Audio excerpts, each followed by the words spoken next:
Hi, இன்னைக்கான daily vocab பிக்சரோட பார்க்க எல்லாரும் ரெடியா? ஸோ வாங்க நம்ம நண்டு சிண்டுவோட சேர்ந்து ஜாலியாக vocab பார்க்கலாம். ஃபர்ஸ்ட் வேர்ட் என்னன்னு பார்த்தோம்னா ஃப்ரே. ஃப்ரே அப்படின்னு பார்த்தோம்னா ரெண்டு மீனிங் இருக்குது இதுக்கு.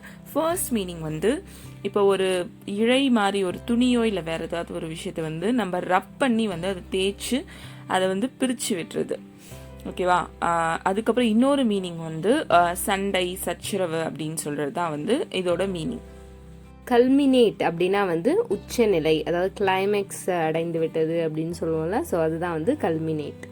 அடுத்த வேர்ட் ஃபாய்ஸ்ட், அதாவது இது திணித்தல் அப்படின்றது தான் மீனிங்.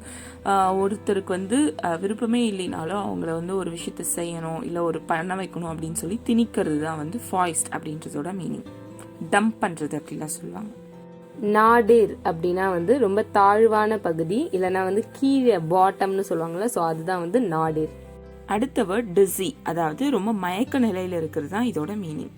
மேலைஸ் அப்படின்னா உடல் நல குறைவு, அதாவது இப்போ உடம்பு சரியில்லை அப்படின்னா ஒரு ரெஸ்ட்லெஸ்ஸாக ஃபீல் பண்ணுவாங்கல்ல, அதுதான் மேலைஸ். அடுத்த வேர்ட் விட்டுபரேட்டிவ், அதாவது ரொம்ப அவதூறான வார்த்தைகளால் ஒருத்தவங்களை திட்டுறது, அப்யூசிவாக பேசுறது. அக்ரூ, அதாவது அக்குமுலேட்டிவ் குமுலேட்டிவ்னு சொல்லுவோம்ல. ஸோ கலெக்ஷன் அப்படி இல்லைன்னா திரட்டுதல், இல்லைன்னா சேர்த்து வைக்கிறது, ஒன்றுத்தோட மதிப்பை அதிகரிச்சுட்டே இருக்கிறது, உண்டியலில் சேர்த்து வைப்போம்ல. ஸோ அதுதான் அக்ரூ. அடுத்த வேர்ட் கேன்வாஸ், அதாவது பிரச்சாரம் பண்ணி ஒரு விஷயத்த அவங்களுக்கு சஜஸ்ட் பண்றது.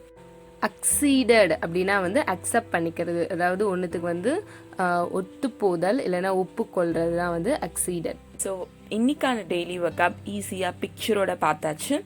இதே மாதிரி டெய்லியாக வீடியோஸ் நம்ம பார்க்கலாம். Until then, bye from நண்டு சிண்டு. டாட்டா.